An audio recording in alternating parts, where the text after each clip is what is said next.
When you hear the phrase divine carpenter, maybe you picture Sunday school art, a gentle Jesus with a halo and a sword. It's sort of something safe and polite. Maybe, particularly as we're heading towards Christmas, something just a little sentimental. Father Robert Dolling didn't mean any of that. For him, the carpenter of Nazareth was something closer to, I don't know, a trade unionist in waiting, or a cosmic saboteur of bad wages, or a disruptor of sweated labor, and still yet a very patient but very determined enemy of pointless man-eating wars. On the 16th of February 1894, in the city of London, Dolling stood up in a Lenten series on social questions, looked out at a room full of educated, respectable, money-handling Londoners, and began a sermon on soldiers and sailors. And this was his opening line. He says, "I must begin by making the awful and solemn declaration that after 18 centuries of Christianity, the object of the Prince of Peace has not been attained.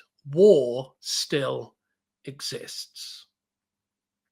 And then he said the sentence that would haunt Portsmouth and its dignitaries afterwards.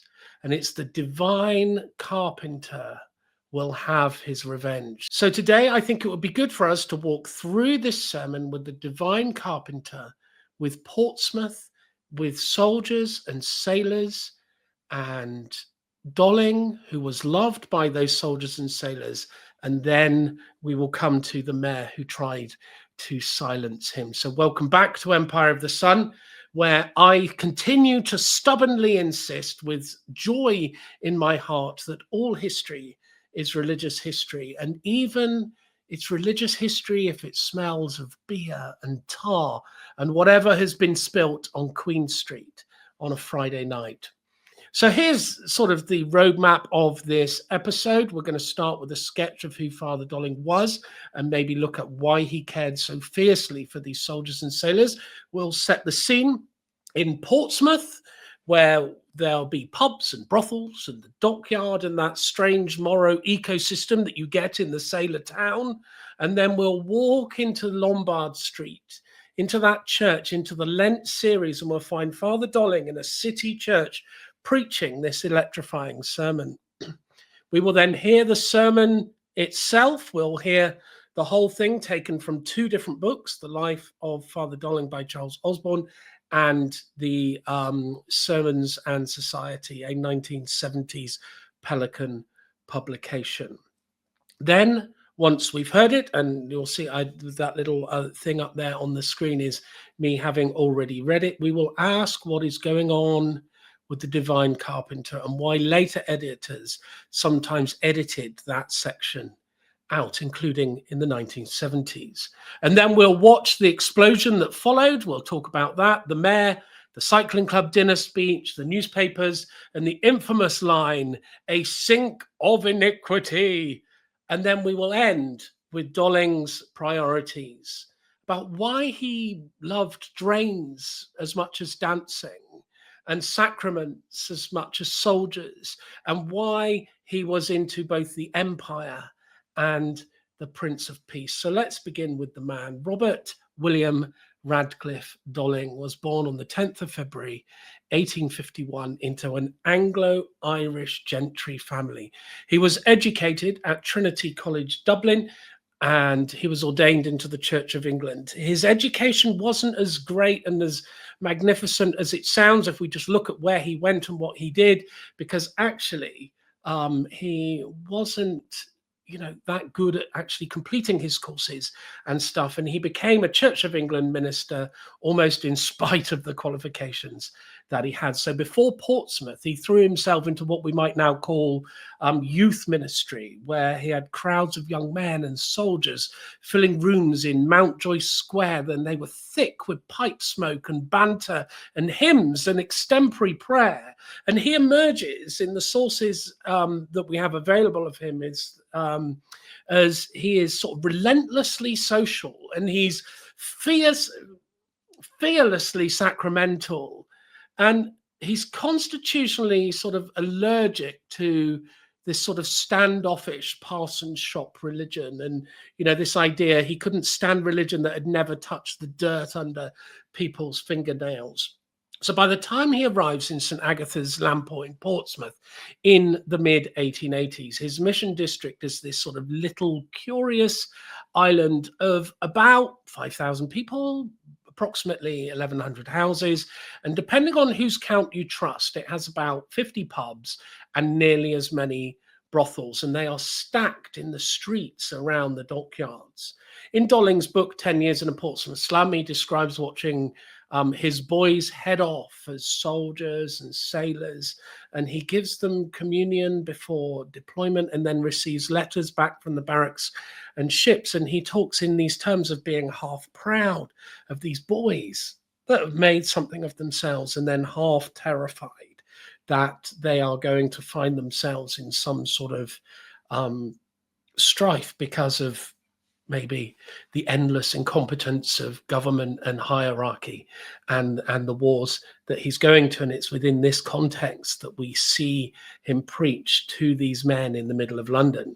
So he doesn't minister from afar off. He does things like he builds gymnasiums and he opens clubs, and he has like this communicants dancing guild, you might call it, where those who are taking communion, he gets the boys and the girls, the men, young men and young women to dance together, basically in the hope of coupling up to be married. And he loves all of this because for Dolling, the incarnation means that you can't separate body, mind, and soul. And he has some ideas about physical and mental sickness, where he talks about where one ends and the other begins. There's no way that you can really tell the truth. And all of that sort of the linking of the body, mind, and soul is kind of why when his critics might accuse him of meddling in politics, he talks about drains and wages and housing and sanitation. He famously replies, "I speak out and fight about drains because I believe in the incarnation." Now that line, that instinct, is the theological engine that is driving the opening part of this sermon on the Divine Carpenter. We then come to Portsmouth, a sailor town and sort of some moral panic, perhaps. So if we imagine late Victorian Portsmouth, to the south, you have this genteel South Sea of promenades and bandstands and villas and space and sea and air and lovely and fresh and great. And all the houses, even if you walk today, there's the common, and the size of the houses are impressively large compared to the rest of Portsmouth. But to the north and west of that, it's sort of dense and loud and dangerous. It is the world of Queen Street. It has the Hard and the Dockyard Fringe and beer houses and sailors and lodging houses and music halls and brothels and cheap rooms. Historians like Brad Bevan, who was my master's supervisor, who was brilliant, and Louise Moon describe these districts as classic sailor town. They're spaces where sort of transient naval men collide with working class life, and where reformers and civic leaders try endlessly to sort of clean things up for reasons that include, that morality and for economic reasons, and then for imperial reasons. So they're trying to clear it up, but then it's partly moral, partly economic, partly imperial. And St. Agatha's, the church that Dolling ministers in, sits right in the middle of this. And in 10 Years in a Portsmouth Slum, he rails against the swarm of pubs and the exploitation of the sailor's pay packet and the near non-existence of wholesome recreation within that area. And he dreams constantly of soldiers and sailors' homes, places where men might find shelter from what he calls the artful and vicious who lie in wait for them. So they get paid and they walk from the dockyard past these brothels and past these beer houses, and he just wants them to have some wholesome entertainment. And alongside all this anger that he seems to have is affection, and it's a real affection. He, with these soldiers and sailors and the poor, he eats with them, he smokes with them, and he sits in the barrack room dinners, and is remembered by officers and privates alike.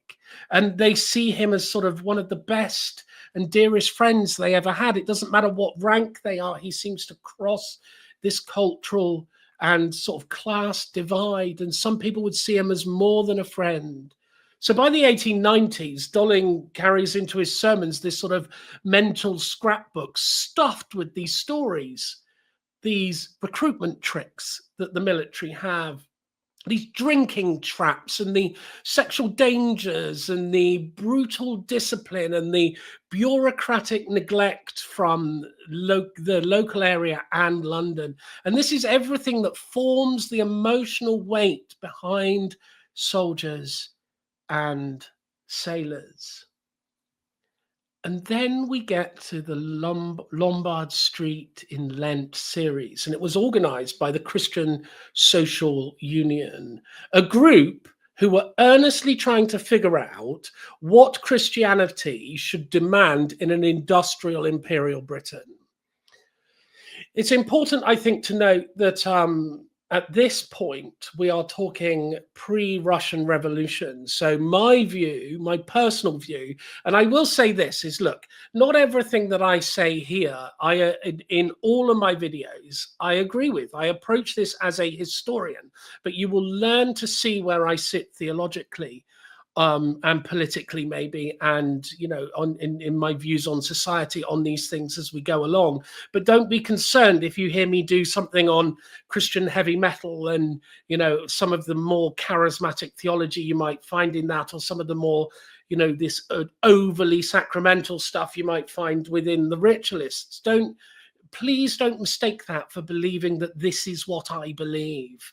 Okay, I like to approach these things as fair and as a historian that cares about the accuracy of the information. So here we are in Lombard Street in Lent with the Christian Social Union that has happened, and we're in the 1890s. So we're a long way off from the Russian Revolution. My view about socialism is it's much harder to understand being a Christian socialist after we have seen what happened in the Russian Revolution. So these sermons were preached in St. Edmund the King in Lombard Street.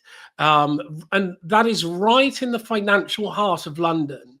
And they were later published with a preface by Bishop Westcott, the New Testament commentary guy, right? So the New Testament, Bishop Westcott and Hort, translators of the New Testament, caused quite a kerfuffle to quite a lot of people. But listen, this is not a rant. What Dolling says is not a rant. This is not an accident. He hasn't just randomly turned up. I think if the more I've learned and the more I've studied Dolling, the more I think this guy had a plan and he stuck to the plan. And this isn't Dolling having a moment. Now, Dolling did have moments. He had moments of losing his temper, moments of saying things that he regretted. But this is not one of them. Okay? He's not there by accident. This is a formal invitation to speak to London's professional classes about their responsibility towards the people that the empire depends on. So our date is the 16th of February, 1894. Our title is Soldiers and Sailors. And Dolling's ex-curate, Charles Osborne, tells us that the body of the sermon is practical. To some extent, he argues it is statistical. It is a list of mismanagement. It is a list of moral dangers, and it demands reform. So in 1903, we finally see this in print after Dolling's death. We see how Osborne treats it. But those that would have read that would have remembered the beginning just 9 years before. And in 1970, this whole beginning has taken out. It's the bit we've almost lost. It's the Divine Carpenter. So let's step into that church and we will hear this sermon text being spoken. I recorded it earlier and we will listen to that. So I pre-recorded the introduction from Osborne and then the 1970 Sermon and Society text, so we can hear what Dolling has said in his own rhythms. But picture this. This is a city church at lunchtime. It's Lent. The men are sat there, and these are men who handle shipping and finance and government contracts, and they do that just as easily as the rest of us handle our grocery shopping. And Dolling climbs into the pulpit and he begins. Gentlemen, I must begin by making the awful and solemn declaration that after 18 centuries of Christianity, the object of the Prince of Peace has not been attained. War still exists, and therefore it is necessary to speak of soldiers and sailors. But the Divine Carpenter will have his revenge, and his revenge will be complete when by means of labour, which he emancipated and glorified, war shall cease throughout the whole world. In a large measure, labour is already organised in England, and the working man is learning day by day his own value. But this is at best but a partial step towards peace, and it needs that the English example should be followed upon the continent, and the movement become cosmopolitan. When once the foreign workman has realised his own powers, powers which surely we can teach him can be asserted without anarchy and the disruption of society, when shameful wages and shameful hours and the abominable sweating system depriving men of the fruits of their labours shall have ceased universally, as they have begun to cease in England, then the patient pleadings of the Carpenter of Nazareth will be realised, and man, the temporal redeemer of the earth by the sweat of his brow, shall refuse to be manipulated by his brethren either in the sweating dens of financiers or on the battlefield or in the armies maintained at present at an impossible cost by politicians or by monarchs for their own selfish purpose. The Carpenter will have his revenge. And therefore it is not utopian to suppose that a day will come when war shall cease. But while it is well to have those higher ideals before us, it is certainly foolish not to look things in the face and realise what they are at the present moment. And above all, it is our duty as their employers to recognise the crushing evils that today exist among our soldiers and sailors. A man is drawn into the ranks of the army on practically false, I say shamefully false pretence. Nominally, he receives a shilling a day and rations. What are the facts? Threepence out of every shilling is stopped to supply extra food necessary for his bodily health, whether he will or no. A halfpenny is compulsorily stopped for washing. Thus his shilling becomes eightpence halfpenny. But these deductions do not stop here. Barrack damages, library, haircutting, and oftentimes other compulsory subscriptions make a still further reduction, so that at the end of the week the shilling is seldom more than 7p. Until he gets his shilling per day and his accounts are simplified so that he can easily understand the deductions made, you need never expect to enlist efficient and intelligent men. Again, he is supplied with a nominally free kit, but the uniform part, if it does not fit him, which is usually the case, is altered at his expense. This kit is by government renewed from time to time, but his underkit, consisting of 3 pairs of socks, 2 shirts, 2 towels, 1 little bit of soap, and other things necessary for what is called cleaning, he has to maintain 7 long years. He has to show his kit monthly, and if he is lacking in any of these articles, or they are not in good repair, he has to pay for new ones. and he is punished as well. For such causes I have often known a soldier driven into a state of practical sullen rebellion, out of heart with his profession, out of heart with his officers, a man most dangerous to himself and especially dangerous to the society in which he lives. This kit question must be settled upon an honourable basis. Again, the present short service system is a great hindrance to recruiting. The lodging houses of England are full of soldiers in the reserve living on the sixpence a day. 7 years, the best of their lives, have been taken, rendering them unfit, according to the testimony of employers of labour, for ordinary work. The deferred pay, amounting to £21, is just enough to allow them to revel in a month or two of debauch, not enough to enable them to set up any useful business. Of course, there are very many exceptions to this description, but there are a large number of these men loafing around public houses, a continuous warning to mothers and fathers to prevent their boys from becoming soldiers or sailors. The pay in the Navy is a little in advance of that in the Army, but there a man has to buy and keep up all his whole kit. Very often, a new captain demands a new kind of rig, and so men are being constantly put to a practically unnecessary expense. Even a chief petty officer who, after qualifying in gunnery and torpedoes and diving, becomes gunnery instructor and then captain of a turret, only receives 5 shillings and a penny per day. This is a man of such true intelligence and attainment that in civil life he would be receiving a very large salary. It is fair, of course, to add that he has a pension in view, but so few men attain all these qualifications that they hardly affect the question. But it is not merely a question of pay. It is surely a question of risk as well. These men carry their lives in their hands for your sakes. It is a noble thing truly to die for one's country, but if you leave a wife and children behind to beggary, and worse, surely the country does not fulfil her part of the bargain. I need not refer to the shameful management of the patriotic and Victoria funds,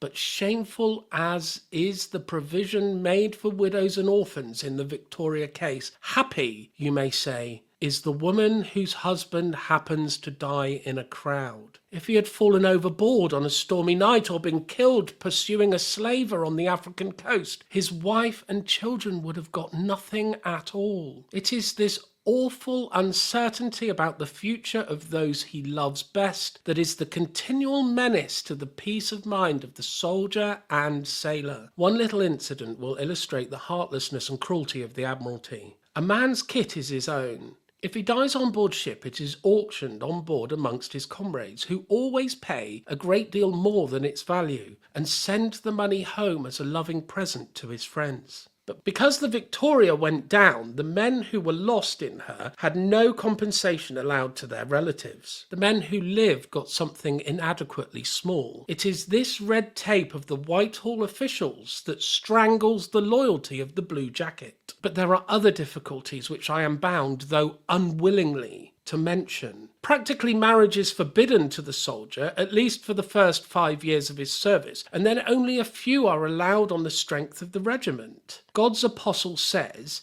"It is better to marry than to burn." Many of these men marry. Out of their pay is 7pence per day. What can they give their wives? It means that the wife has no recognised claim for support on her husband at all. Either she tries to follow the regiment at her own expense, with the chance of being sent back by the government, or drags on a miserable existence, married, yet practically unmarried. It is almost impossible to imagine the lives of these women as they are spent in Portsmouth and other military centres. The sailor, on the other hand, is allowed to marry, and a certain portion of his pay he can allot to his wife. But when I tell you that in the case of an ordinary seaman, this amounts to £1 per month, and as his rating increases, a little more is added, I hardly do more than ask to imagine what a wife with little children can do under circumstances like these. If wrong comes out, and Jack, who for our sakes has practically surrendered wife and children,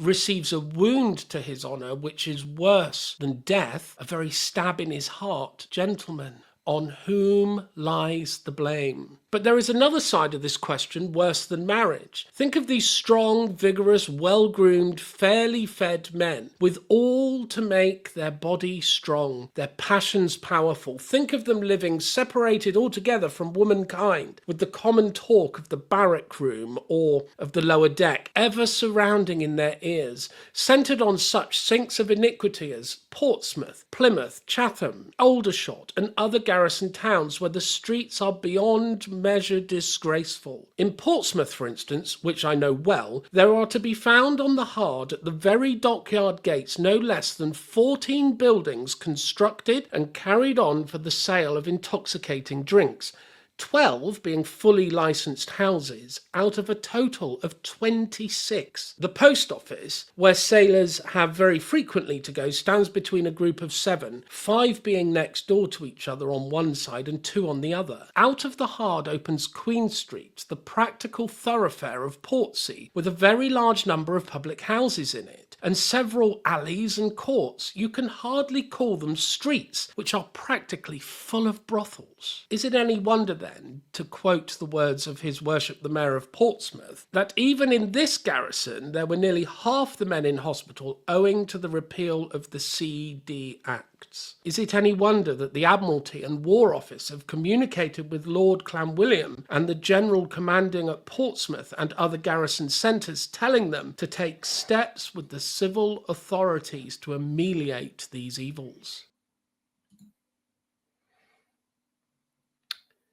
So there it is. Let's sit with that, with what we've heard just for a second.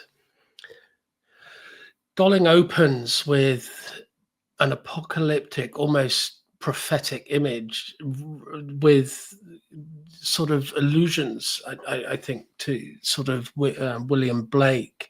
And this is Christ as the divine carpenter. He's patient, this divine carpenter, but he's uncompromising, and it seems to me that he's waiting his time until men sicken, I think Dolling says, of the bloody game of war, and his turn comes and he has his revenge. The word revenge, I think, is doing, I could take these off, the word revenge is doing this enormous amount of work. He could have used the word violence or the destruction, that he comes in violence, but he doesn't. It's for revenge. And revenge perhaps is more uncomfortable. You know, the sermon opens with this concept of workers organizing, labor awakening, and the poor refusing to be used anymore. So for Dolling, the divine carpenter's revenge seems to be the day when working men in England and then extended across Europe refuse to be exploited. There's no more shameful wages, he says. There's no more sweating system. There's no more being used in the sweating dens or on the battlefield. That is why the carpentry image is genius, because you cannot accuse Dolling of being just political, because every part of the argument is anchored in Christ. It's Christ as the worker, Christ as present in economic struggle, and Christ as the one who glorifies the work of labor. And it has the same instinct as the famous Drains quote, that he does it because of the Incarnation. The Word became flesh. Then drains and wages and barrack conditions and pub licensing are not secular distractions. They are incarnational battlegrounds for Dolling. And then he turns to his audience, and above all, it is our duty as their employers to recognize the crushing evils which today exist among our soldiers and sailors. That line is dynamite. It turns the divine carpenter into a bridge between theology and moral accountability. He says to these people, you profit from the system, you benefit from the empire, so you answer to the divine carpenter. From that moment, the sermon's long middle section stops being social commentary and becomes to its hearers a charge sheet against them. Remove the carpenter, and the sermon becomes Victorian moralising. And that's what's happened to this sermon. It's the carpenter bit's gone. I'm saying bring it back, because keep the carpenter and it becomes prophetic theology. So what happens when you do cut the intro? So here's the problem. In many later retellings, we jump straight into this sink of iniquity. And in popular versions, the whole sermon shrinks to Dolling went to London, he insulted Portsmouth, and the mayor went a bit mad.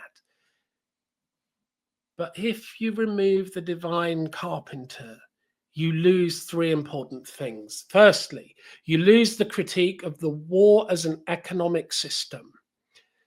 A war as economics because it is run by financiers and politicians.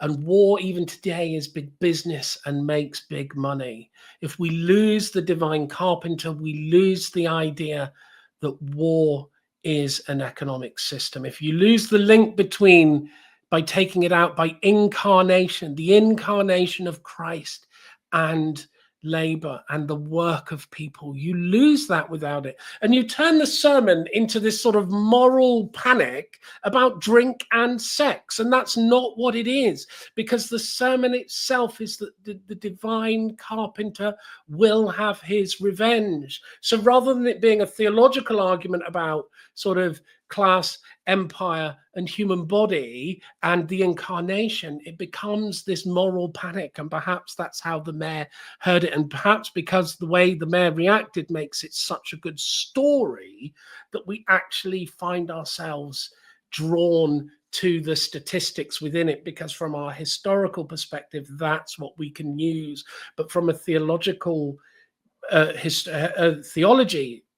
history of theology perspective, we can see the importance of what Dolling thought and how that then caused him to care about what other people thought were menial things. You know, go and watch I did a video, I'll put the link at the end, but I did a video on Dolling where I talked about these 4 stories, and one were these greasy mugs that people were being made, that children in the workhouse were being made to drink from. Now, Dolling cared about that because of his incarnational theology. So there are many sympathizers in Osborne included who summarize the practical stuff and then maybe only highlight the controversy.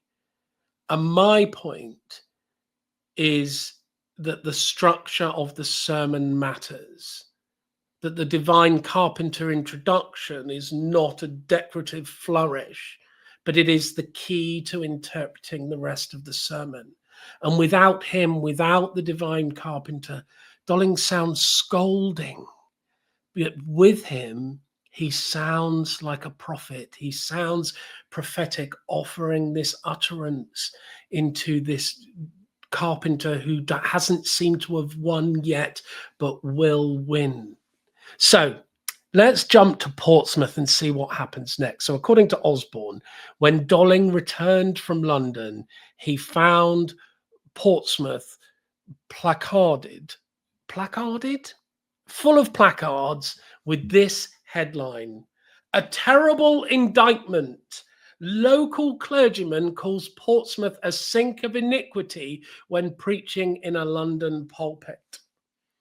So what we have now is we've got the mayor in panic. We've got publicans panicked. We've got South Sea shopkeepers panicked because the tourist trade might collapse.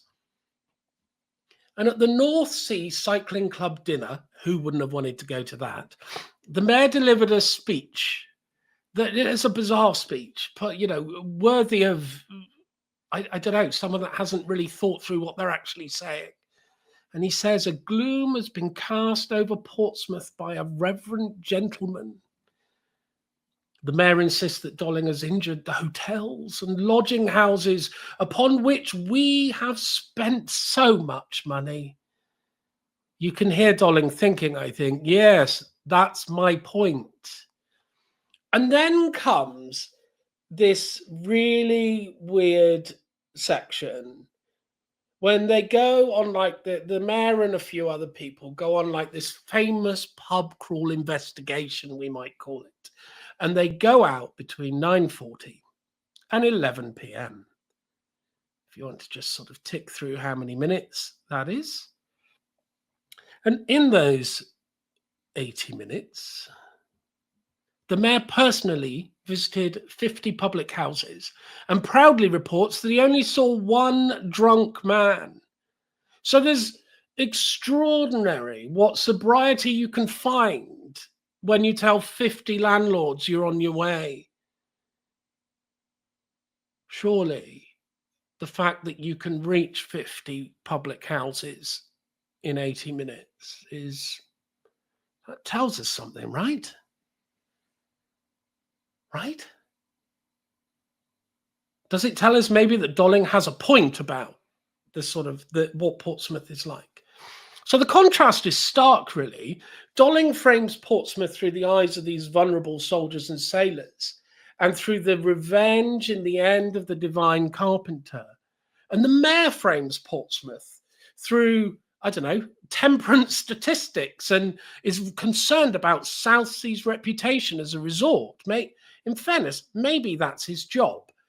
And yet, and I think this is crucial, the soldiers and sailors adored Robert Dolling. After his death, the letters pour in from soldiers and sailors of all ranks. And that's how we know, from the highest to the lowest, they loved him and they cared for him because he made them feel safe, despite being,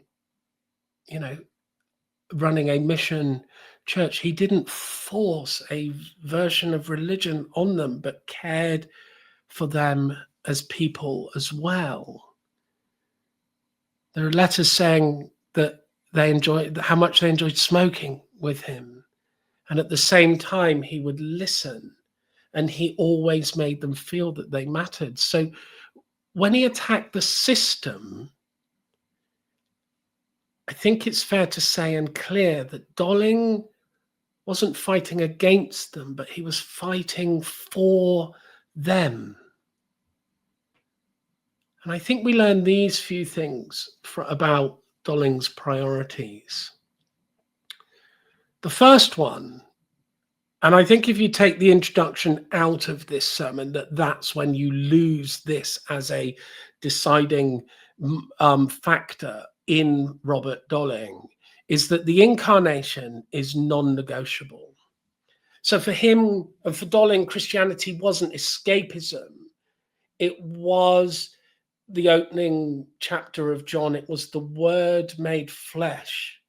But it was the Word made flesh in the Lamport slums, in the Woolwich barrack rooms, in the decks of the naval ships. It was the Word made flesh in the drains beneath your feet. And that's why the Divine Carpenter carries so much weight, I think, because he turns a sentimental, poetical title into a sort of maybe the political theology of Labour, not the Labour Party, but of the workers, of the people that do the work. So the key thing is for Dolling, and we must begin with this every time we think of Dolling, is the incarnation is a non-negotiable. I think the second thing we learn is that the soldiers and sailors are our employees. And maybe we can learn, think about that for today. How do we treat our soldiers and our sailors today? He calls them our employees. That's Dolling's phrase, actually. And it's probably, considering his audience, it's brilliantly awkward. By calling these men our employees, he forces his audience to admit that their taxes, their investments, and their politics all shape the moral world that soldiers and sailors inhabit. and that reform isn't charity, but it is a form of repentance. To reform is to change what you're doing, and that is an act of repentance rather than an act of charity. We're not doing it because we feel sorry for them. We are doing it because it is the right thing to do. We are changing our actions because it is the right thing to do. Dolling would have been surrounded by war and the military in Portsmouth, which has both soldiers and sailors. And I think he tells us this, that war is failure and not romance. And that comes from the idea that one day wars are going to end.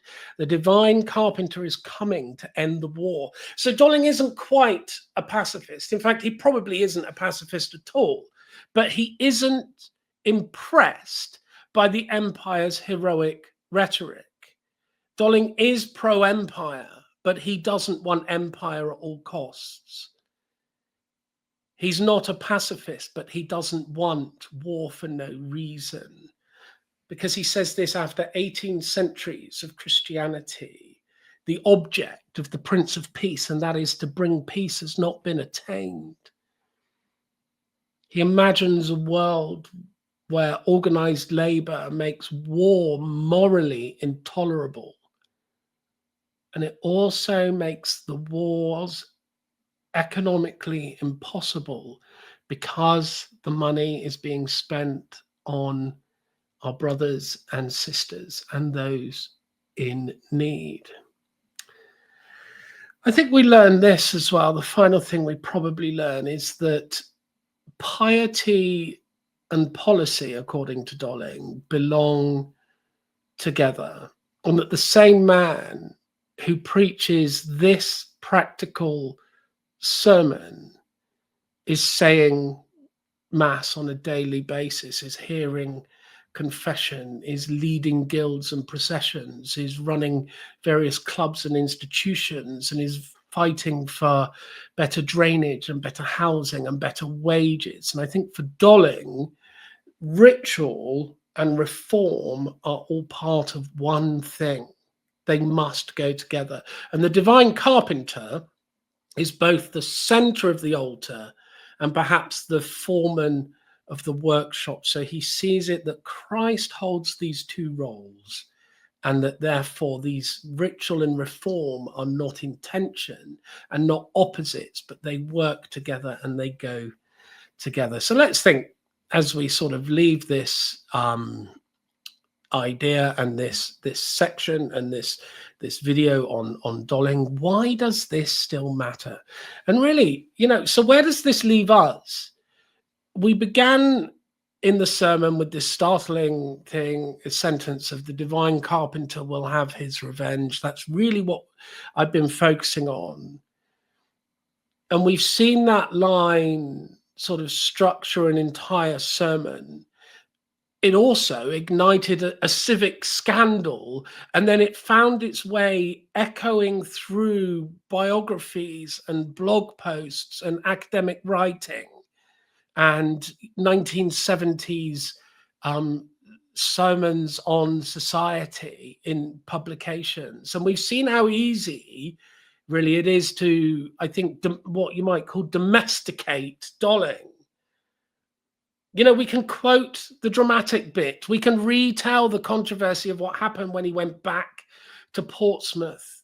But we do Dolling a disservice if we ignore the theology and his politics of labor. Those are the two things that hold the sermon together. His theology of the Incarnation, his theology of the Divine Carpenter who will have his revenge, and the fact that these people who are employed by us and those who work in the sort of everyday menial work are the ones that are to be held. We are responsible for them. I said that you won't always know, and I don't always agree with everybody that I read and stuff. It would be impossible. I do such a broad range of stuff. It would be impossible to agree with all these people that disagree with each other.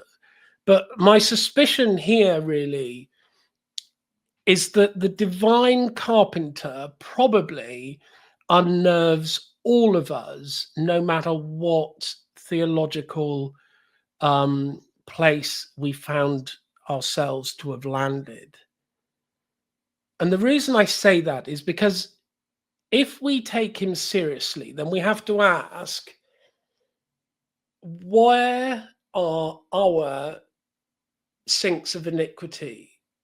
You know, in relation to soldiers and sailors and veterans. Do we care? Do we only care on, Poppy Day over here? Is that, do we just care? Do we actually care about these people that have served our country and protected our freedom? And what does it mean really to call them our employees? Today in a world of, outsourced defense contracts and global arms markets, are these people our employees, the military, the soldiers and the sailors? Are they, and obviously the Air Force as well, are they our employees? Do we take our burden and responsibility seriously? And I think the final thing I want to say is, what would it look like for Christ to take his revenge, not by crushing enemies? I look at YouTube so much, and so many of the people I like really want to they just want to crush their enemies. But I wonder if it's there should be a more of a kindness in the way that we ask God to take revenge, that Christ might take revenge not by crushing his enemies, but by organizing the very people whose bodies, society continues to misuse and spend. We're in a very different position than Dolling was 130 odd years ago. But many of these questions, I think, still remain today. Who are we responsible for? Who should we be caring about? What are our responsibilities in life? Whose responsibility is it to care for our families? Is that ours, or is it the state's? And I think we need to be thinking going forward of looking at what is the responsibility, A, of the church, and B, of believers, of Christians, of those who profess to believe. What is our responsibility? And if we can look at those things, then I think we need to be going, if things are our responsibility, then we should be taking those things very seriously, and much more seriously than we do. God bless.